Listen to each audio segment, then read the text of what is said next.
ನಮಸ್ಕಾರ ಗುರು. ಇವತ್ತು ಸಂಡೇ ಬೆಳಗ್ಗೆ ಎಲ್ಲರೂ ನಾನ್ ವೆಜ್ ತಗೊಂಡು ಮಾಡಬೇಕು, ನಾನ್ ವೆಜ್ನ ಸರಿಯಾಗಿ ಬಾರಿಸ್ಬೇಕು ಅಂತ ಅನ್ಕೊಂಡ್ಬಿಟ್ಟಿರ್ತೀರ. ನಾನ್ ವೆಜ್ ತಿನ್ನೋರು ಮಾತ್ರ ಹೇಳ್ತಿರೋದು. ಸರಿ, ಓಕೆ.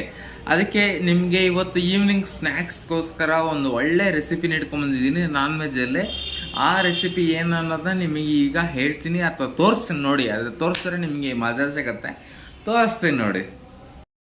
ಅಂದರೆ ಕನ್ನಡದಲ್ಲಿ ಮಿಡತೆ ಅಂತ ಹೇಳ್ತಾರೆ, ಮಿಡತೆ ಫ್ರೈ ಮಾಡ್ಬೇಕಂದ್ರೆ ಒಂದು ಅಷ್ಟು ಮಿಡತೆನ ಹಿಡ್ಕೊಂಬಂದ್ಬಿಟ್ಟು ನೀರಲ್ಲಿ ಹಾಕಿ ಚೆನ್ನಾಗಿ ಕ್ಲೀನ್ ಮಾಡಿ. ಯಾಕೆಂತಂದ್ರೆ ಅದು ಎಲ್ಲೆಲ್ಲ ಗಲೀಜಲ್ಲೆಲ್ಲ ಕೂತ್ಕೊಂಡ್ಬಿಟ್ಟಿರುತ್ತೆ. ಸೊ ಅದನ್ನೆಲ್ಲ ಕ್ಲೀನ್ ಮಾಡಿಬಿಡಿ. ಆಮೇಲೆ ಐಸ್ ಕ್ಯೂಬ್ಸ್ ಇದ್ರೆ ಐಸ್ ಕ್ಯೂಬ್ಸ್ನ ಹಾಕಿ ಅಂತಂದರೆ ಫ್ರೀಸ್ ಆಗ್ಬಿಡುತ್ತೆ. ಫ್ರೀಸ್ ಆದರೆ ಅದ್ರ ಕೈ ಜಂಪ್ ಮಾಡೋಕ್ಕಾಗಲ್ಲ, ಅದಕ್ಕೋಸ್ಕರ. ಆ್ಯಂಡ್ ಅದನ್ನು ತೆಗೆದುಬಿಟ್ಟು ಇರ್ತಕ್ಕಂಥ ಕಾಲುಗಳನ್ನ ಕಿತ್ತಾಕಿ.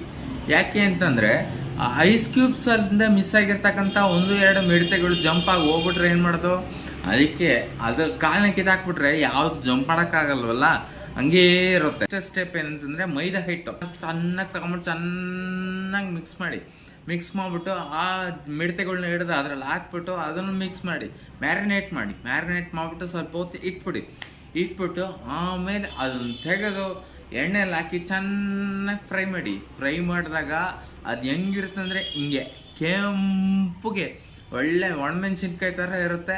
ಅದನ್ನು ಫ್ರೈ ಮಾಡಿಬಿಟ್ಟು ಅದನ್ನು ತೆಗೆದು ಒಂದು ಕಡೆ ತಟ್ಟೆಯಲ್ಲಿ ಹಾಕಿ ಇಟ್ಕೊಂಬಿಟ್ಟು ಸಂಜೆ ಹೊತ್ತು ಕಾಫಿ ಕುಡ್ಕೊಂಡು ಈವ್ನಿಂಗ್ ಸ್ನ್ಯಾಕ್ಸ್ ಹಚ್ಕೊಂತ ಹಾಕೊಂಡು ತಿನ್ನಿ, ಸಕ್ಕತ್ತಾಗಿರುತ್ತೆ.